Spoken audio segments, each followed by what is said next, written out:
So if there's anything that we haven't covered here, or if we have covered stuff but you don't fully understand what we mean, go to that page, theselfrecordingband.com/audio terms explained, and I'm pretty sure you'll find your answer to whatever problem you have. This is the Self-Recording Band Podcast, the show where we help you make exciting records on your own, wherever you are, DIY style. Let's go.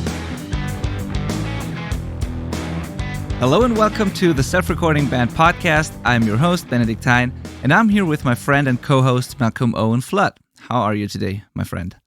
Hello, I'm great. Just did a big road trip up north in BC, Canada, and it was beautiful. Saw 3 bears and a coyote. It's really? Pretty awesome. Yeah. Like in the wild? So Yeah, just like, off because it's all through the mountains and stuff like that, and you just see them on, like, walking off the side of the road or down in these little riverbeds and stuff like that.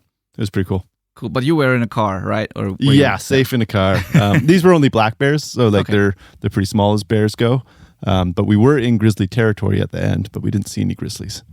Okay, yeah, but that's super cool. We don't have really dangerous animals here. There are some wolves. Again, they were kind of extinct here, but they are back. Oh. But that's pretty much the only. But it's only a couple of them, so that's the only potentially dangerous animal. And of course, like, what's the English word for the hairy pigs? Boars. Yeah, exactly. Yeah. They can be dangerous, actually. Yes. Yeah, definitely. Yeah, those are the ones that you should have at least respect, like, of. Right. Avoid them. Yeah, but we no bears and stuff like that. But I always think that's kind of exciting. It might be stupid, but I always wish I would see a wolf when I'm hiking one day or something. Yeah. I mean, I would rather see one not hiking, perhaps, maybe in my car again. But I mean, maybe one's fine, but a pack would be kind of stressful on a hike in the middle of nowhere. Oh yeah, don't wanna see that. Yeah, definitely. Wow, that's cool. I gotta go to Canada one day. It's always been one of those dream destinations for me, just because of the nature and the lakes and everything. Yeah. Yeah, come hang out, man. I'll be here. Yeah, that would be super awesome, actually. All right. I got a little fun fact as well for this week, because I just went through our past episodes, and we crossed the 24-hour mark. So we've already put out a full 24 hours of content, which is pretty cool. Awesome. So you could listen now for a full day and night through our podcast. So I think that's pretty exciting. And we encourage that. Go ahead. Exactly. That's pretty cool. Get enough sleep. Have an 8-hour break in there. Oh yeah. So that's pretty cool. Like 25 episodes, 26 actually now.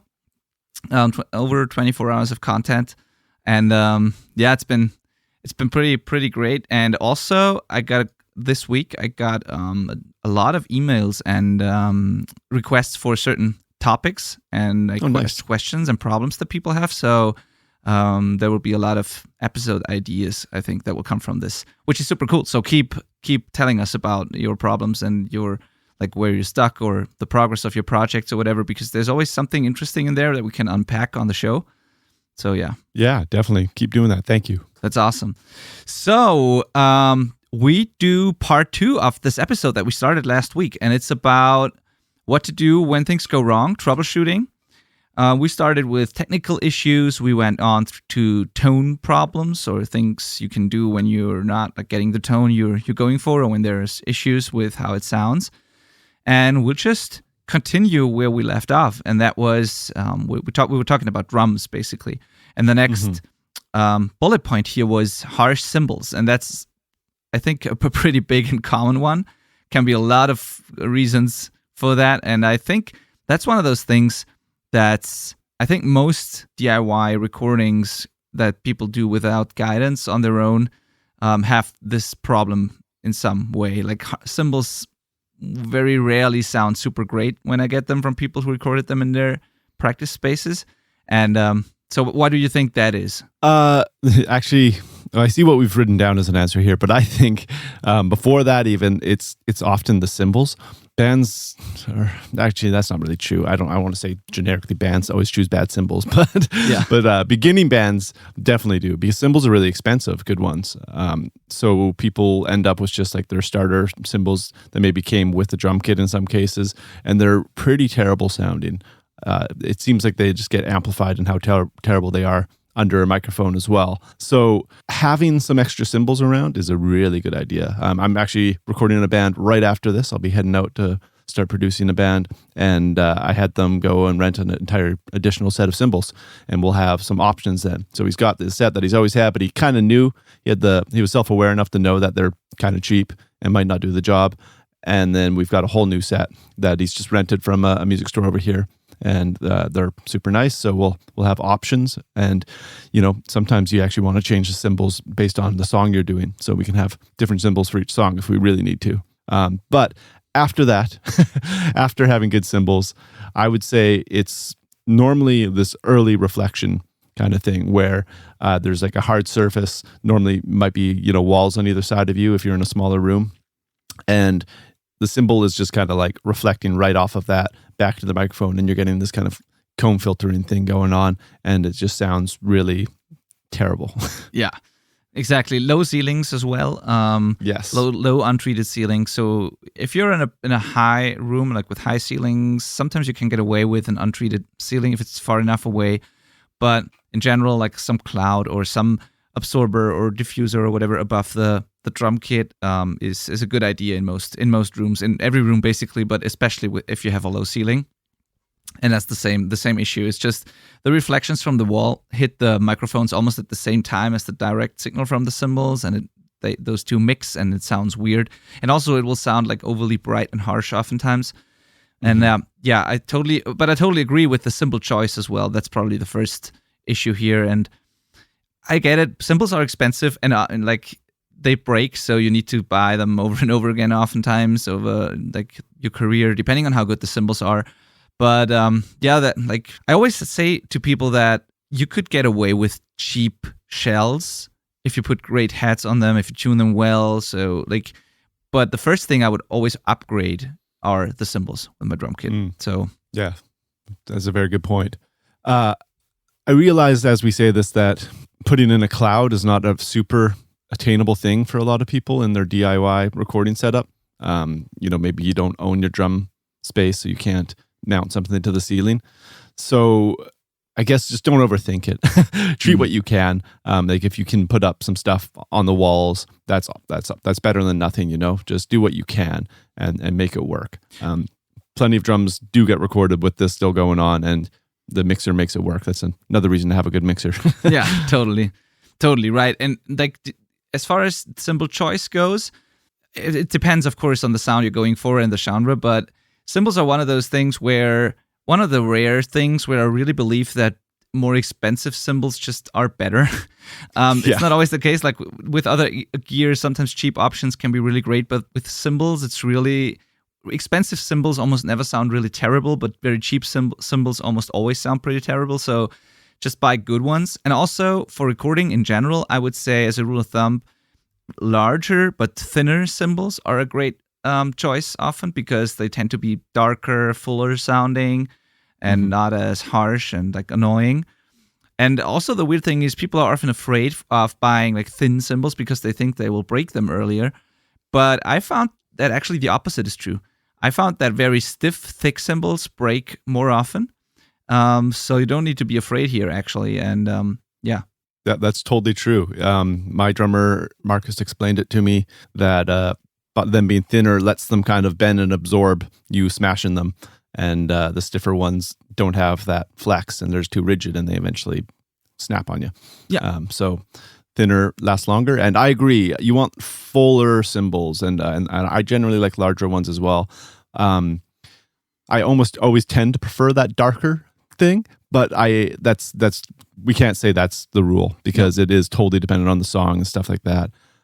For example, again, the session I'm going into today, we're going in, it's like a country rock record, and we had to make the decision, do we want that Southern kind of Chris Stapleton thing where it's really dark and big cymbals, or do we want a more modern pop country thing where it's thinner and prettier? And so that was like a song decision we made in pre-production. All right, what did you end up? Dark. Dark, okay.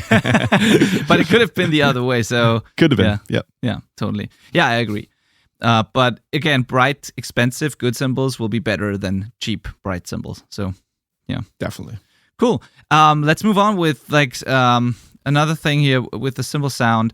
Sometimes I find that, and I'm interested in hearing what you say about this, if you agree. Sometimes the picture, the balance in the overheads or cymbal mics can be a little weird. So often I get tracks where the hi-hats are really loud, or sometimes a very, very pingy ride bell or whatever, but the crashes are not clear or loud enough. So when I turn up the overheads because I want more crashes, I end up getting overly loud hi-hats or cymbal bell or ride bell or whatever. So that's also sometimes an issue when you don't have like spot mics on the crashes, especially. It can be tough to really get those explosive crash hits when a new part comes in or whatever, and it's so important, and you have to automate a lot and like a lot of problem solving in the mix. So that balance within the whole cymbal kit is like pretty important actually, and the thing that often goes wrong, I think. Yeah. There's kind of two primary causes for this, I think. One might just be the positioning. You know, you have to, if you're using two mics as overheads, you have to just choose two spots that do the best you can. But depending on what the setup is under those mics, where those cymbals are actually placed, it might be impossible to cover everything with how that's set up, while still getting a balanced like mono kick and snare up the middle as much as you can and stuff, right? So look at moving those cymbals if you need to. Again, this is something that is best kind of prepared for, even if it's just mentally letting your drummer know that they have to be open to their cymbals moving, because drummers are really particular about where their stuff is. It's almost like a weird, freaky thing how they can just tell if something's been moved, like the slightest little bit. I'm sure every guitarist who's gone and played on their drummer's drum kit before they showed up for practice, and then has gotten off, and the drummer's like sat down and been like, "Who touched my kit?" Yeah. So true, yeah. It's so weird how they could tell, like, they just always know. It's like they put like a little thin hair over the snare or something. It's been moved. So yeah, they really get particular about how it's set up, and you see it before shows. They're just tweaking and the angle and the distance of everything. Which makes sense, Imagine if the guitar frets were moved, it'd be awful. Yeah.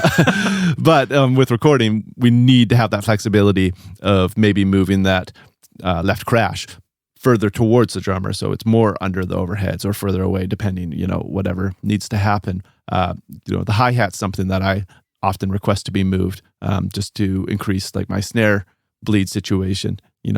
Few inches on that makes a huge difference, and also can make it quieter, because it's probably going to move further away from the overheads, depending on how you've got things mic'd up. Oh, yeah, totally.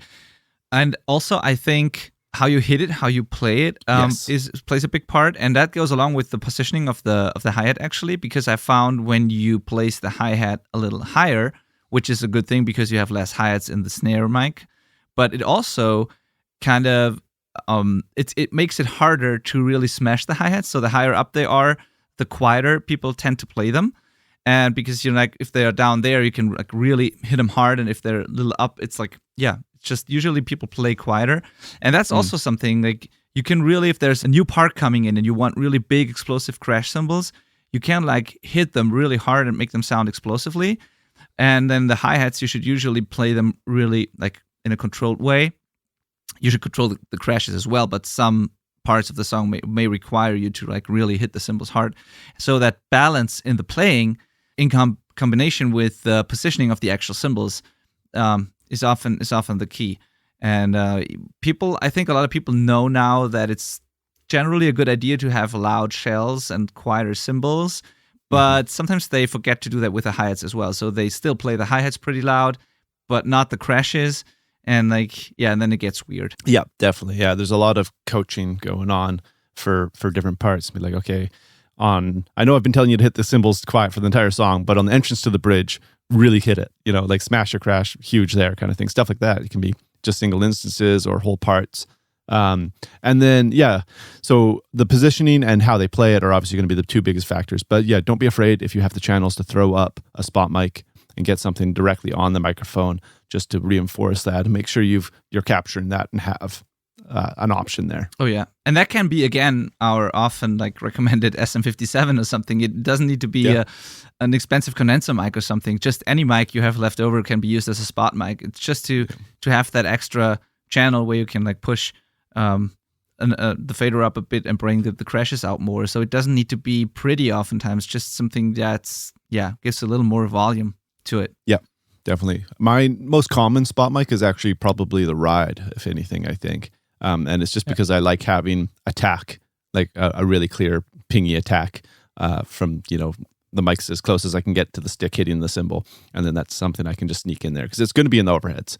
But now there's like this illusion that it's really in the overheads. Oh yeah, totally. That, and sometimes, I don't know if you have a lot of drummers that do that, but when people crash the Ride, it can be, if you don't have a spot mic, it can sound late and kind of distant. It just takes some time to get loud. And it should be in the room. It sounds pretty powerful and full, but sometimes on the recording, it just disappears. So I love having a spot mic on the Ride for that. If somebody crashes the Ride as well. Yeah. So yeah. Another tip for the metal folk, if you have a splash, totally spot mic that sucker. Oh yeah. They really have a hard time getting their spot in the mix to stand out. So I would really emphasize small cymbals.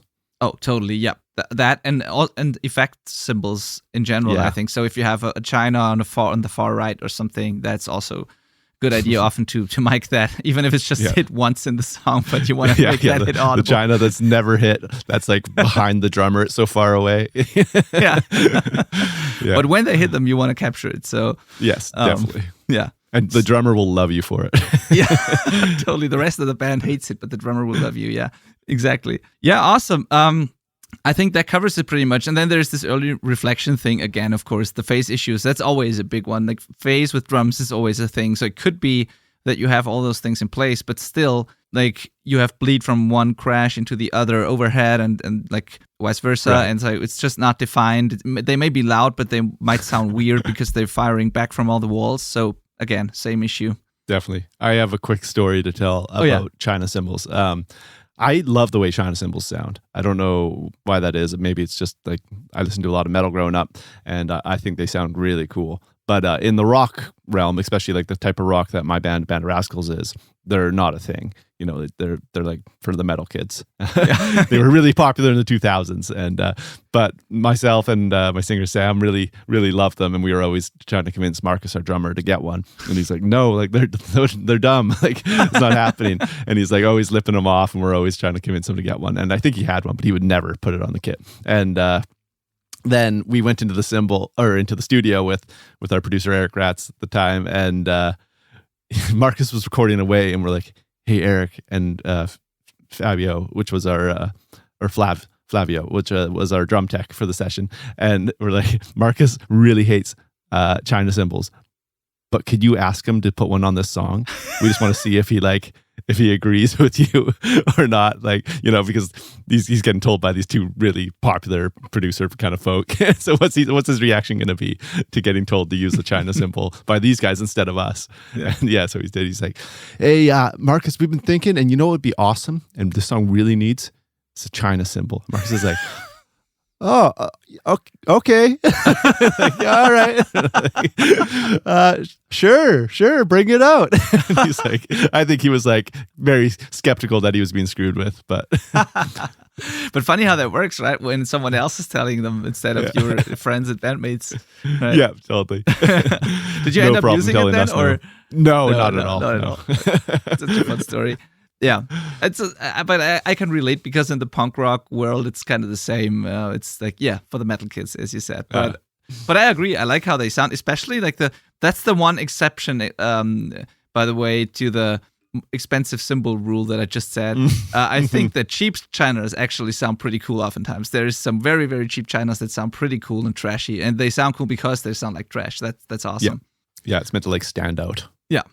And you can build something like that yourself, by the way, without going into that. But like not a China, but you can build pretty cool effects stacks and stuff, like with a trashy China and another symbol on top of it or whatever. Stuff like that is always cool to experiment with. Definitely. Anyway, talking about harsh and annoying things, vocal sibilance is the next here on our list. So also a very common one. Sometimes it's just the voice or the way someone sings. There's not much you can do about that. I've had singers that have just problematic S sounds compared to others. But that in combination with a cheap, harsh sounding microphone can be a real problem. So some of these cheap Chinese condenser microphones can be a problem. That's why we always recommend like trying dynamic mics instead, the same price category. So just because cheap condensers sometimes sound horrible and like emphasize that. But if you have the right mic and so that's all good. Then there's still a couple of things that you can try and do if there's still a sibilance problem. What's the first thing usually that you would do, Malcolm? Yeah, it is tricky because it seems like every voice you get has to be handled a different way. I have a hard time finding like a tried and true solution. And I like to compress on the way in with vocals quite a bit as well, so that really just kind of amplifies the battle for me. But as we've talked about before, it's usually best to start as close to the source as you can get. So, I mean, the singer's probably not going to change how they say S's on the fly, but the microphone would be kind of the next thing you have to look at. So there's a lot of things I would try. There's like distance, somehow that helps. Don't actually understand why that helps. You'd think the S's are still just going to be as loud, but it definitely changes like the tonal response, I guess. That's probably what's going on. And then most effectively, though, is angling the mic. I find that I kind of go from like directly on to angling a little bit further down sometimes, and that seems to help me. What do you find with that? Yeah, same thing. I angle the mic down, but put the mic up a little bit, so it's like from... it's looking down at the mouth of the singer, and they should not sing directly into it, so they shouldn't like sing upwards, but they should stay straight, but the mic like just points down. And that is because I think that if you make an S, the air, and you can feel that on your lower lip or like your chin, if you make an S, the air goes downwards, like the S. I don't know how, I can't explain it in a like scientific way why that is, but just somehow an S is formed in your mouth in the way that the air streams down out of your mouth. And if you have the microphone like slightly underneath you, that just amplifies that. So if the mic's a little up and pointing downwards, then I get the best results most of the time. Right. Yeah. And and just like angling it and like breaking, not having the direct airflow into the diaphragm helps a lot already. Just some angle or just saying slightly to the like, not straight into it, but either below or to the side or whatever sometimes just helps. Depends on the mic you're using. It works better with condensers because they are not as... you don't have to eat the mic as much. Like with an SM7, you have to be pretty close to the microphone all the time. So, but still, this angling thing helps a lot. And I don't know, have you heard about or have you used that pen trick? I have not used the pen trick. Okay, I have. The pen trick is, it works for plosives, and it can also work for sibilants. And that is, you take a pen, and you put it in front of the diaphragm, like right at the spot where you're singing to the microphone, and you attach it with like a rubber band around the mic. And that kind of just breaks the air before it hits the diaphragm, and it doesn't alter the sound much or at all, actually, but it just kills plosives and sometimes sibilants. So I've tried that a lot, and almost every time it worked, actually. That's pretty awesome. Yeah, I mean, whatever works. Whatever works. I think I saw that from, I don't know if it was, I think it was Kurt Ballou where I saw a picture we did, but I can't remember, definitely. But I saw it from some producer that I admire, and I just figured I'd try it, and it worked. So, yeah. Right. Cool. Yeah, I mean, with going on to plosives, it's like the same thing. Distance makes a big difference. Getting the diaphragm out of the way of like the direct air blast from a p sound, right? Yeah. That'll do a lot. That is one that I do coach, like where I said I don't really try and get them to say their S's differently with P's and stuff like that. I'll try and get them to just aim slightly off for those words, like just like a slight angle of where they're directing their voice can make a big difference on those P words and B words and stuff. And it kind of is possible because normally you're punching vocals, so it's just like, okay, this line, just on that word, try and aim off a little bit, and you can kind of coach them into a keeper take that way. Yeah. One thing I think worth mentioning, because you said you can you move the mic up and kind of aim it down at them, is that like acoustic guitars, the sound doesn't necessarily come from our mouths all the time. So acoustic guitars, some people think that the sound is coming out of the hole, but that's actually just like the air coming out of the hole. The piece of wood on the top is actually vibrating, and that's creating most of the sound. The strings are driving kind of vibration into that piece of wood, and that is being amplified by this vibrating piece of wood. So the whole, there's definitely noise coming out of there, but it's not like the source really, and that's why we don't mic it. Where with a vocal, it's kind of the same thing. I think there's probably more sound coming out of a mouth than with the guitar analogy, but there's this thing called the mask, and it's like your kind of nasal and cheek area, and there's a lot of tone coming off of there. I've had like a vocal mic up by somebody's forehead pointing down at them, and it sounded great before. So experiment a lot with that. I just keep laughing because I love how you just compared the head of a singer with a vibrating piece of wood. So. More accurate than you'd ever know. But it's totally true.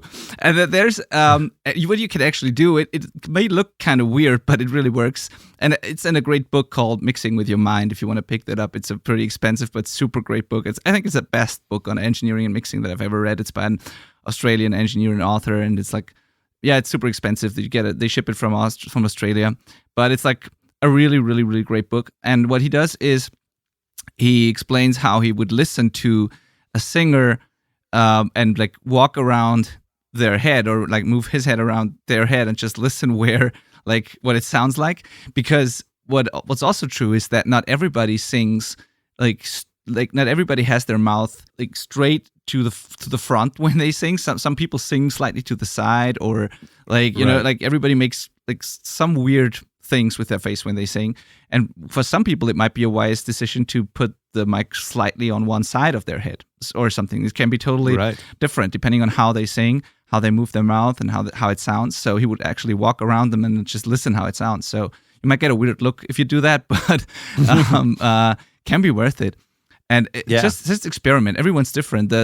I think the main takeaway is here: don't just put a microphone in front of a singer and assume that's all you can do. Just experiment with positions and angles, and you will find a spot that works for plosives and sibilants, I guess. Yeah, I think one common problem I see in files I'd get to mix is people throwing a condenser mic on a vocalist way too close. They just kind of assume it's like an SM57 or 58 or something, and they just think it's meant to be right up on them. But that's kind of the cool advantage of these condenser mics, is that you can be like a foot away, and that's just going to kind of increase the chances of capturing everything that's coming out of them, not just like the spot of like that you've gotten right up against. And then it's going to help a lot with like the plosives and sibilant stuff as well. Oh yeah, it's kind of like the proximity positioning effect. The overheads, like we just talked about with drums. You're kind of doing that with their voice. Oh yeah, totally. And also the proximity effect. Like the closer you are, the more you have like the bass, the increased bass response, and yeah, totally helps. One last thing here before we move on, because you said you compress a lot on the way in with vocals. And I know that some of the people listening to this podcast do that as well, even in DIY situations. Some might track through a plugin, or they have some hardware compressor. If you have a compressor with some sidechain functionality, there's also something you can do. You can have like a sidechain filter, a high-pass filter, or low-cut, depending on what they call it. If you use that, you still have the plosive, but you won't get the weird pump from that plosive as much, so the compressor won't react to the plosives as much, because that can also be a problem if you compress on the way in, because those plosives are pretty loud, and if the compressor reacts to that, you will get a lot of gain reduction on that plosive, and it will pump and sound weird. So you can use that to kind of hide that from the compressor. And also, if you use something like a distressor or distressor plugin or some advanced sidechain compressor, you can actually boost the upper mid-range or top end a bit, and the compressor will react more to sibilants or harsh and annoying things. And that is something I really, really love. I use my distressor all the time when I track vocals, and if you engage the sidechain upper mid boost there, it will really smooth out sibilance, and also when like a singer goes up higher and the vocal starts to sound a little more like annoying or harsh, then it really gets that and rounds it off, and it's just a super cool thing. So those two combined on the distressor, the low cut combined with the upper mid boost and the sidechain, that really, sometimes I don't even need a de-esser if I use that. It just works so well. Cool. That's awesome. Those are great compressors. Yeah. All right. Then let's move on. Guitars. If you are recording guitars, that's something that I get asked a lot, actually, in our community as well, that guitars sound somewhat distant or not direct enough or not like aggressive enough. They hear it on their favorite records, and it's like when you listen to some rock records on good headphones, it's like the guitars are like scratching your eardrums, like they're so close and so direct, and people have a hard time getting that sound. So what do you think could be an issue if your guitars are loud in the mix but still not really present or direct sounding? My instinct would be like too much distortion, probably. Oh yeah, that's a good one. Like people just go way dirtier than they think. Or no, they think they need to be way dirtier than they actually do. And you just kind of like build up white noise and less substance to your guitar tone. But then, the other thing is mid-range, which guitarists are just terrified of. It's hard to find a guitarist with their mid-range not totally turned down on their amp. But that's that you have to have mid-range if you want your guitar to be punchy, I think, anyways. Yeah, it's a mid-range instrument to me more than anything, actually. So, the thing is, if you scoop out the mid-range, it might sound huge soloed, but in the mix, they can just disappear, the guitars. Yeah. So, it's a tricky balance. I mean, I totally get it. You don't want honky or nasal-sounding guitars as well, but you need the right amount of it in there in order to make them really, like, upfront. And, that's just part of it. Yeah, I think really the solution for that, then, is trying to think, like, how to make this actionable, is that you have to try and EQ your guitar in the mix a little bit. So, you'll probably dial it in and think it sounds cool, but then, like Benny just said, it sounds huge on its own, but in the song, it just kind of disappears because, I mean, drums and bass are taking up all that low end and high end with cymbals and stuff. So your guitar isn't filling that middle spot like it's meant to. Yeah, totally. I would also say, like, the last thing here for me to say is sometimes I think people overdo it and overcook it with guitars. So they use too many microphones, and then they will EQ a lot because they can't get it right. And that sometimes makes the guitars weaker. So I'm a big fan of like a really simple signal chain when it comes to guitars. So one great amp with a great cab and an SM57 should give you pretty direct, like, upfront and great sound, actually. I mean, we often talk about combining mics to get rid of resonances, and that can be cool, but only if you get the phase right. And when in doubt, a single microphone in the right spot with a great amp should sound great and should be the most upfront present signal you can actually get, because there should be no cancellations. It should be just the pure upfront guitar tone, actually. Yeah.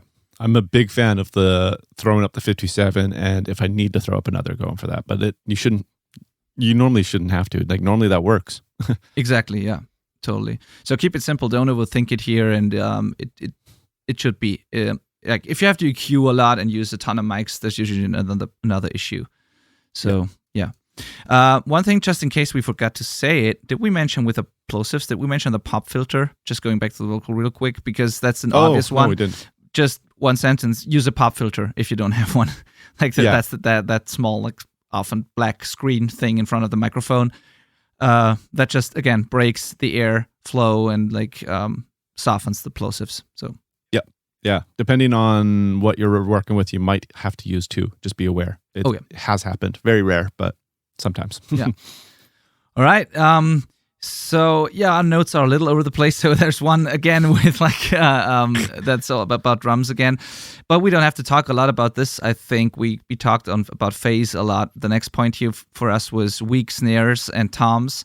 So this time it's not the guitar the problem, but the snares or shells of the drum kit especially are kind of weak and not cutting through. And even if you turn them up really loud, they're just weak and not punchy. Yeah. And phase is the first thing that comes to mind, right? Oh, yeah, it's definitely phase. Episode 4 of this podcast was all about drum phase. So definitely check that out. If you don't know what we're talking about, this is like the best thing you could do to make yourself a better engineer, is just understand phase. And we talked about it a lot on episode 4. Yeah. And it's not only that we think it's so important, it's really a thing where that's why we decided to make a whole episode on it, because it's a little complicated if you're not a tech person or an engineer and don't have that experience. It took a while for me as well to get the concept, actually. And it's it's a pretty common one. And it seems to get more common and problematic with more and more people using virtual drums and virtual instruments. They don't know how to deal with microphone setups anymore. I have the impression. So I've been talking to a couple of engineers also on my other podcast, the Outback Recordings podcast, and some of them had actually said that they think that many people don't really know what phase is anymore because you don't need it if you program drums all the time. But it's such a valuable skill with guitars, with drums, with everything. So do yourself a favor, learn about that, listen to that episode, and that will solve most of your drum problems. Yeah. It's something you even have to be careful about just in the box with using different plugins and stuff like that. You can still get into trouble with phase. So having an understanding of it, knowing what the phase button looks like so you can go find it, definitely worth learning about. Cool. Now, let's say your snare is great, your toms are great, your guitars are great, but the bass is disappearing. So again, mid-range, maybe. There's also an episode on this, I think we did one. Right? Yeah. I mean, something we've talked about unlimited times and we'll continue to talk about unlimited times is just using new strings on bass and guitar. Just strings always. But that it is probably a lack of mid-range. And it could also be phase. People tend to track a DI and an amp with bass, it seems like. I normally get both. Yeah. And that, or a bass amp with multiple mics.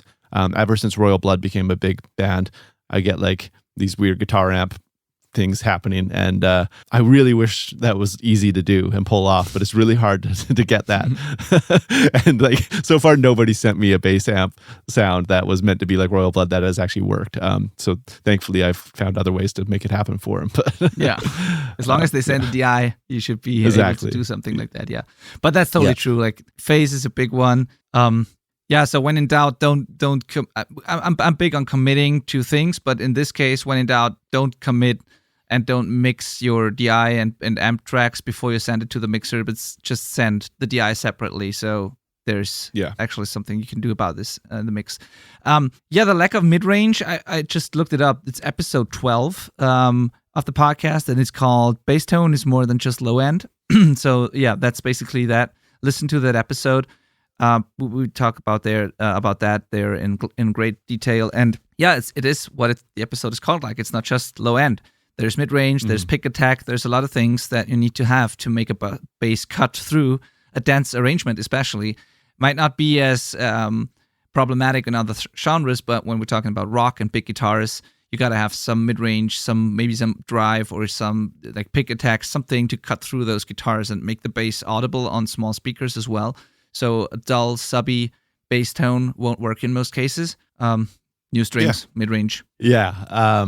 This was just kind of an observation that I just thought about, and this works with guitars and bass amps. Pretty much anytime people are trying to do too much by throwing more and more mics at it, even with drums, actually, like when I get like 4 different room mic options or crush mics and stuff like that, it's not uncommon for me to just choose one of those mics. So somebody sends me like 4 mics on a bass cab, I'm probably going to try and use one of them instead of all 4 because like those 4 aren't working together. So this is just like another argument for make simple work and stop wasting time trying to like add all this stuff. One of those microphones should pull off the whole thing. Yeah. Generally. Totally. There was this interview with Tom Lordelji that I listened to. I think I might have mentioned it on the podcast already. I don't know, where he was like, whenever people send me multiple guitar mics, I just look for the one that says SM57 and then immediately delete all the others. So he doesn't even listen to the others. He just wants that one. That might be a bit extreme, but you get the point. Keep it simple. Yeah. That's awesome. Also it could be that things are masking each other. With the bass, it could be you have a sub synth or whatever that you programmed with it, or some or low tuned guitars. If you're tuning really low, the guitars can conflict with the bass sometimes. So you got to make sure, especially in the low end, that things are not stepping on each other. And it can be solved in the mix sometimes, but it's a good idea to think about that when you're arranging and writing. Just what the bass line actually is, which instrument is going to play the bass line. Should there really be two elements doing the same thing, or should one be maybe an octave above or below or something like that? Just make sure there's room for every element and that the most important elements have the space. So that can also be an issue often. Definitely. And that brings us to the third bucket here, the third category of problems that can occur, and that is like the arrangement problems. And oftentimes people have the technical stuff down. They know what they're doing. The tones are great, basically. There's no technical issues, but still somehow things don't really work. And often it comes down to the composition, the arrangement, the songs themselves. And there's a lot of simple things you can do. And it's also obviously like a creative thing where there's no clear right or wrong oftentimes. But there's some things where that are just worth knowing about and thinking about. So, yeah. I think like the first one we were going to talk about is the vocal cutting through, right? Like, and that's obviously a hugely important part of any production. Generally, the vocal is the most important part of the production. So if we don't have that right, we've got problems. So I guess we should talk about what some scenarios are that we've encountered to why that is happening, and some stuff that we normally do to try and ensure that it works. Oh, yeah. So basically, is there enough space for it? Same thing as with the bass that I just explained. If the vocal is really the most important thing, did you write everything and arrange everything in the way that it supports that vocal? Or is there maybe, do you have this lack of a clear focal point in your song? Is like there stuff that competes with the vocal? Is there a lead guitar that is trying to get the attention at the same time as the vocal is there? And that can be a really problematic thing. So if the vocal is the most important thing, you got to write everything around that basically and make sure everything supports that and leaves enough space for it. Mm-hmm. So you might place things in another register, you might go up a bit or down or remove the lead entirely because you don't need it because the vocal is the focal point. Anyway, it's just making sure there's enough space, right? Yeah, definitely. So I like to think of this in kind of two primary ways, I think. And let's start with the first one being frequency. So if, say, the voice that I'm talking with right now, say that was the lead vocal range. If there was another instrument that was just in that exact same range, that's probably going to be more problematic than if that instrument was up an octave, right? So by kind of like getting some separation in frequency, that can really help allow things to live together and supplement each other. That's not to say that things can't be in the same range, because that totally happens all the time, but that's just like a good trick to kind of solve it. So maybe it's an added synth part that got mailed into you, and you're like, okay, cool idea, but it's just eating the mix. Let's try upping it an octave or dropping it an octave, stuff like that. So it's frequency, you got to think about that. But then the other thing is kind of positioning, and so much of what I do is focused around trying to keep things out of the center of the mix. Like as few sources up the middle as possible is generally my goal. That's just how I like things to sound. So in a perfect world, there's a kick drum, a snare drum, a bass guitar, and a vocal coming up the middle, and that's like literally it. Yeah. Everything else is off to the sides. And that creates so much room for this vocal to live and just stay in front of the listener, right? So they can just kind of picture it. Totally, yeah. And the reason why you need to think about this, even if you're not mixing, is because you need to make sure there are enough like elements to get a balanced picture around that center vocal or the center elements. So if you only have one rhythm guitar, basically, but you want to do what Malcolm just described, you might need to double that rhythm guitar so you can have one on the left and one on the right, so you can actually get it out of the way, out of the center.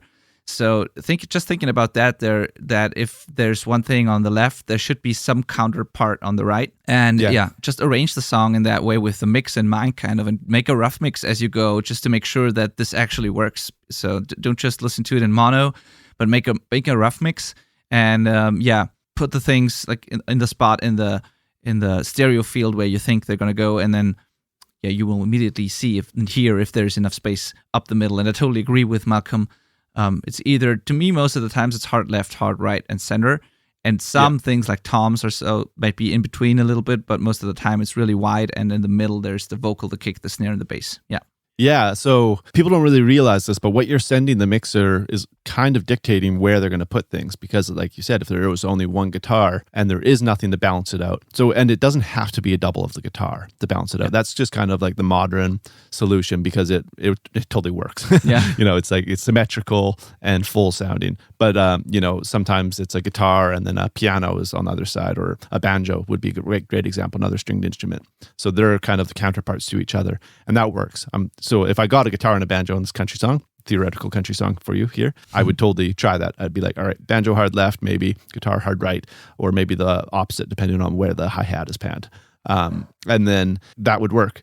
But if there was no banjo and I just had the guitar now, and there's like no other kind of instrument that could live to balance out this guitar, I have to try and experiment a little bit. And maybe that lives hard left or hard right still, but maybe now it has to kind of creep towards center because it just kind of sounds too weird being off just on one side, and there's nothing on the other side. It just sounds empty over there, which is a problem usually because now as I'm going into the center, I'm now taking up that vocal space we talked about. And there's tons of great mixes that have that going on. There's tons of great mixes with the guitar right up the middle with the vocal, but it is a lot easier and traditionally works out better if we can leave that space for the vocal, especially in like modern sounding productions. I'd really recommend trying to arrange and produce your tracks to leave that room up center. Totally. Right. And the last thing here is you said like frequency and then positioning, and also timing is a big one for me with vocals. I really like vocals to be in time.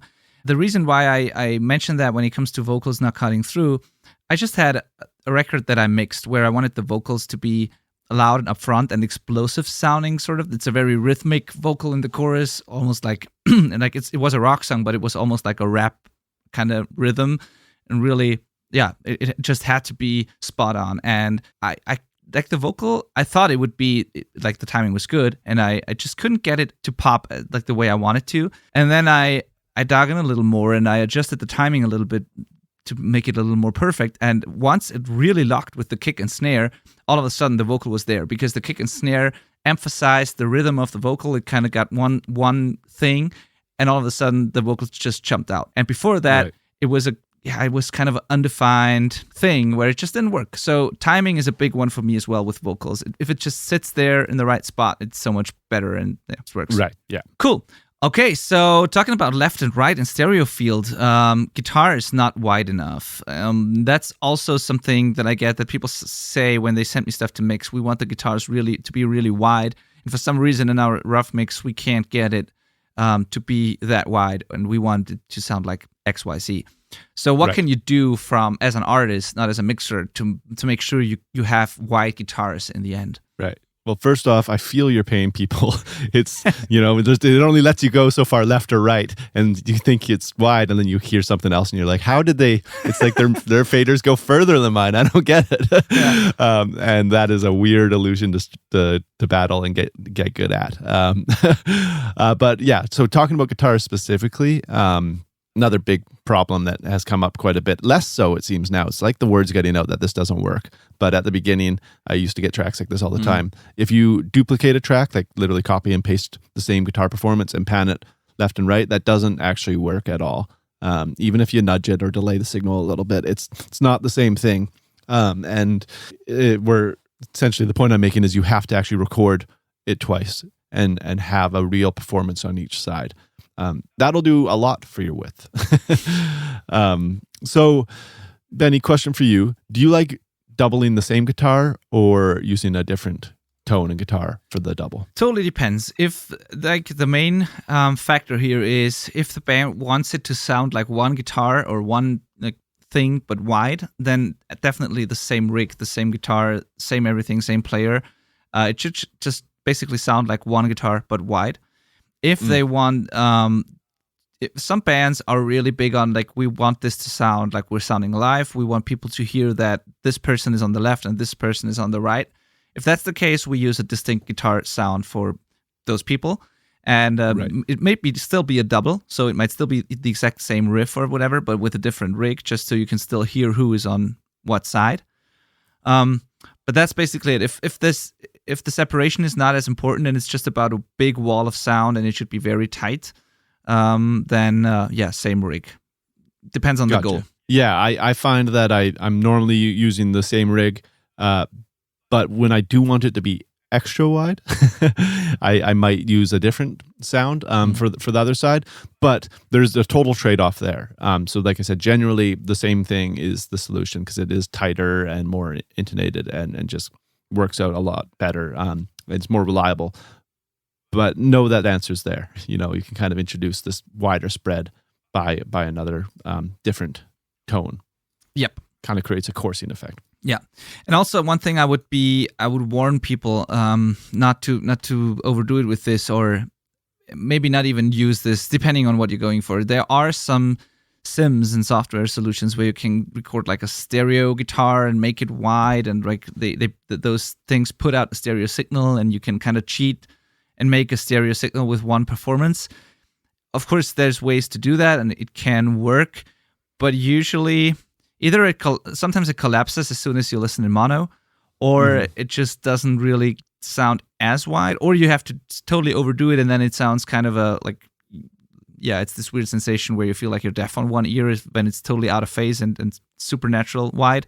So sometimes I got stereo tracks from people where they used whatever they used, but they used some sort of effect or amp sim that puts out a stereo signal, and that's their wide rhythm guitar, but it doesn't really work. So I would be very careful with artificial, like after the fact widening and all sorts of these effects. There's also a pedal that does something like that. It's meant to be used live. I think it's by TC Electronics. It's pretty cool actually, that pedal. So it's meant to be when you play live and you only have one guitarist and you use two amps on either side of the stage. It kind of sounds like there are two guitarists. It makes it wider, and that really works well. It works surprisingly well in the studio as well. So you can track one take, and it sounds like a double, but it's still not the same thing. It's still weird with the phase and everything. So be careful, and when in doubt, do a real double. Just play it another time. Yeah. If width is the goal, a double's really the solution. And that's not to say I don't use stereo guitar stuff sometimes. Of course. But for rhythm guitars especially, double it up. Yeah. Okay. So another guitar thing, the lead melody disappears. Sometimes I get it when people say, okay, we want this lead to be loud. No, we don't. We want this lead to be audible, but not really loud. So it's not a guitar solo. It's just a lead melody. Right. And it should be audible, but it shouldn't be like the focal point. And it's a fine line. And it's kind of hard to nail. And so it's about leaving space and getting tones that work with each other. So you don't want the rhythm guitar and the lead to be too similar, I guess. And you don't want the lead to be conflicting with the vocal, right? So what would you do with the lead? What would be a typical difference between a rhythm sound and a lead tone for you to make that work? Right. So when it's not meant to take over like the vocal, I tend to have them panned out as well. So this is a case where the lead might even be doubled again. If not, it is like one of those stereo effects like you've talked about, and I've tried to make it seem as wide as I can. And that's, again, with the same goal of leaving space in the middle for the vocal, because the vocal still has to be lead in this situation, right? So by maybe panning it out, I can still do that. But then the problem becomes, is it going to fit with the guitar, right? Like, so if there's a rhythm guitar and this is a lead guitar, if they're both panned out to the same spots, it's going to maybe be tricky to have it cut through, right? And not just kind of get lost in the rhythm guitar. So that then just comes down to arrangement. Is the melody written using the same range and octave of the rhythm guitars? That's going to be problematic. So generally that has to get upped, and I think most people naturally do that. Their leads are normally, an octave up from the rhythm and stuff like that. So it's not normally a problem for me, but I would definitely recommend keeping leads that are not meant to be the sole focus panned out or wide as possible. Yeah, agreed. Another thing is where I tend to use a little more mid-range with leads, just because I don't need the scratchy present stuff of leads that as much, and I don't need low end as much, but I really want the part where the actual music is, the notes. So I'll boost a little more mid-range sometimes, maybe filter the top and bottom a bit, and that way I can make it quieter in the mix, but still make it audible. So I don't have to make it super loud in order to make it audible. That oftentimes helps. So it might sound a little thinner on its own, but it just works in the mix because things that have a strong mid-range and really like note definition don't have to be as loud in order to make them audible, I think. Right. Yeah. I guess the only other thing to add to that is that sometimes it's more about texture than about audible. And then for those situations, effects can be really your best friend. Yeah. Something to like make it stand out. Delays. Yeah. Totally. Yeah. Even like weird like phaser and flanger stuff on leads can be used to really small degrees. So it's just like changes, and it's like this constant thing where your guitar is now modulated a little bit more, and that can really sit it in there in a cool way. Yeah, exactly. And also it creates depth, which means it doesn't conflict with the vocal as much anymore. So you can have it a bit louder, but it will still be behind the vocal if you add a delay or some modulation effect, because the vocal will be more upfront in most cases. And even a pretty loud lead might still be behind the vocal if you do that. Mm-hmm. So you're creating this amazing depth that way. So yeah, totally. Good one. Okay. That's also the next one here is a very, very common one for me. So people say you have a verse and then there is the bridge or solo or the chorus or whatever. No, not the chorus. Let's stick with the bridge or the lead part or whatever. So you have a verse or some part and then comes the next part and you put like a lead on top of that. But you're not actually putting it on top of that. Just one of the guitars switches from chords to the lead part. And then the part that's supposed to be bigger or like a step up sounds actually smaller than whatever was before. Right. So that's super common for me. And they wonder why it doesn't hit as hard. Their plan is to make the next part more exciting, but it gets smaller. Yeah. Yeah, this is like a staple effect from like early Van Halen and like older recordings where like literally that's what happened. They're playing it and the one guitar band and then he just switches to lead and there is no rhythm guitar anymore. Yeah. Like the lead is still panned off to the side, And that's the thing, sometimes you might want to use that trick from your tool bag to get that effect of like, oh, this sounds a little more vintage. But normally that is not the goal. Normally we want this to be as big and bombastic as possible. So record rhythms and leads separately. Oh yeah. and record the whole song for rhythms. Usually we're almost always doing our rhythms first. And if there's like this hole in the song, I mean that's weird, right? So do the whole song, rhythm, get it all down. And you can always delete something.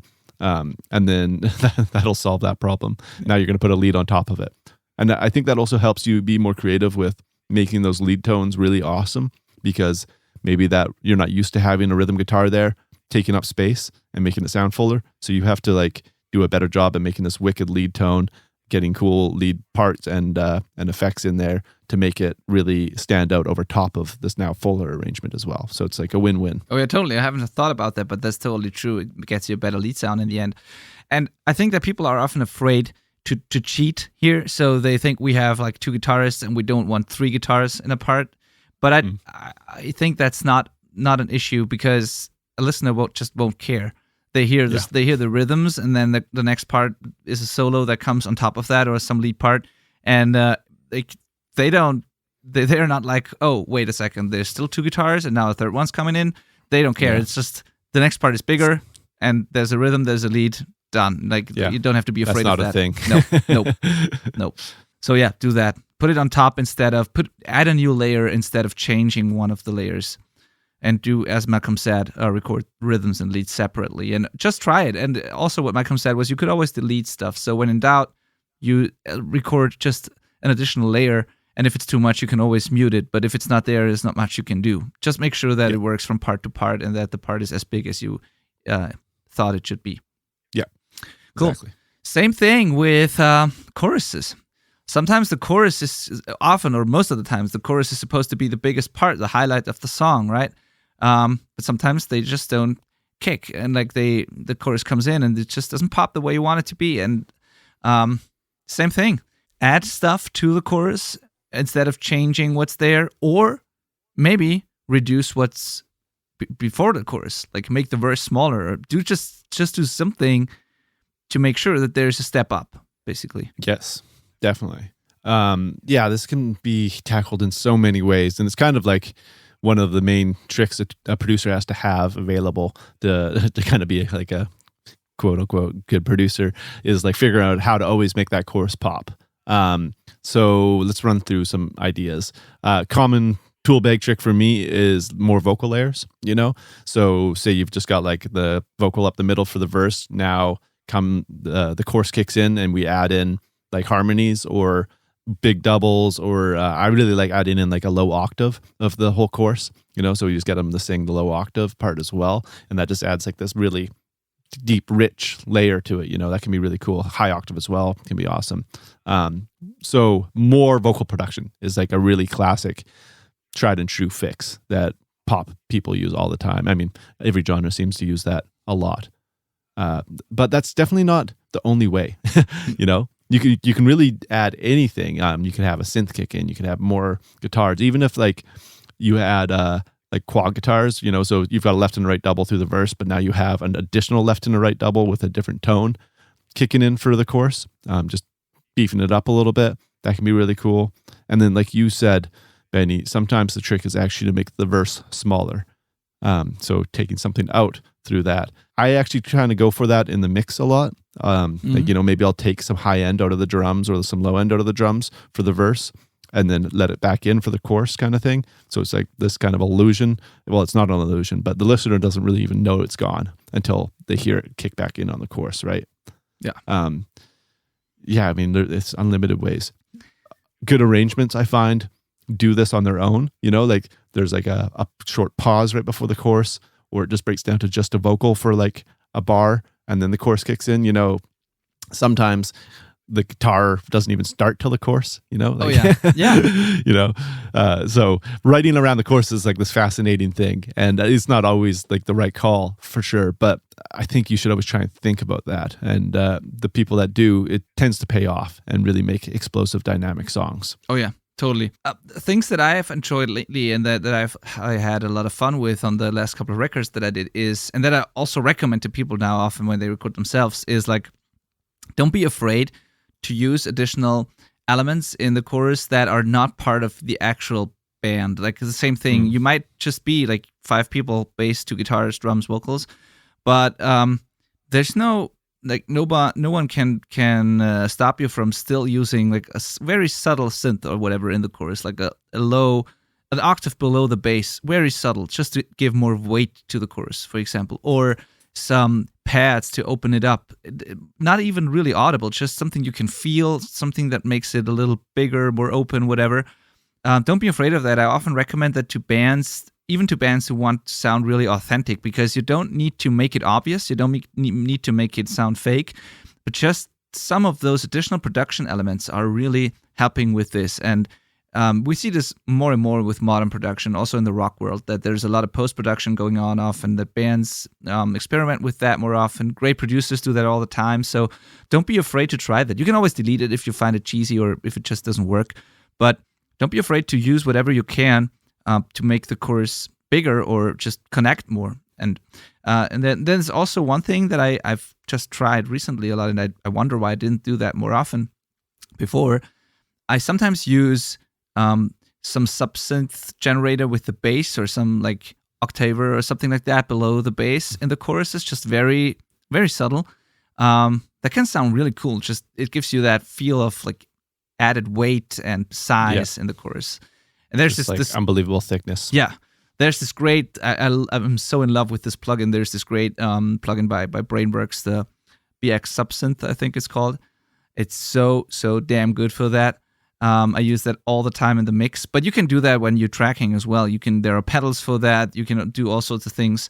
You can, just experiment with additional weight in the chorus. I love it. That, and on the top end side of things, like additional, like something that opens it up, some wide, shiny pad or whatever can be great. Or a guitar layer or something. Just a single note with a delay that's more of that sounds more like a pad than a guitar or something like that can be really cool. Absolutely. Yeah, it can really just like make all of the difference. Something that is becoming more and more normal is mixers adding production. And it's something I do quite a bit. It sounds like you do as well with like these subsynths and stuff like that. So it's becoming more normalized for mixers to get a little creative and start throwing in extra stuff. Like I've kind of gotten into like some bass drops and reverse cymbals and stuff like that. I love little like cinematic moments and stuff when it's called for, of course. But not every mixer does that, and you definitely shouldn't count on it. Like pretty much, I'm just doing it because I feel like whoever recorded the tracks before me didn't do a good enough job in a way, Not that I didn't think they did a good job, but it's like, okay, well, I think this needs a little extra magic sauce. I'm not just adding it for the hell of it. So you should be taking that into account as a self-producing band, as a self-recording band, being like, okay, does this need special effects? Yeah, let's hit it. Let's get some stuff in there and make some little extra layers pop. And then if your mixer is awesome and thinks of another couple cool things that help even more, great. But really, you should have that figured out before you send it to them. Yeah, and totally tell them if you want stuff like that in there. Because one great example is I was mixing a record for a band called Leicester from Germany. They are awesome, so shout out to them. I love that record. It's going to be out later this year, I think, and I really love it. And they are a really authentic punk rock, indie, alternative kind of band. And I didn't do any of that. I didn't put bass drops in their reverse cymbals or anything like that because I like the raw energy of that band. And I never thought that this would be something they would actually want on that record. So I didn't do it and sent it back to them.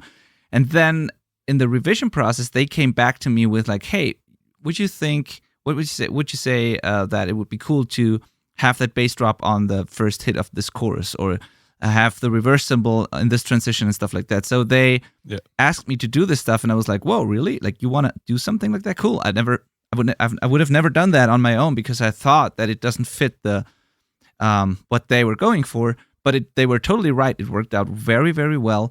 So if you think that it would be a great fit or make the songs better, or if you just want to try out those things, let the mixer know, because they might just interpret it differently, or they might not. Like in that case, I just wanted to respect what they sent me, and I didn't want to change it too much.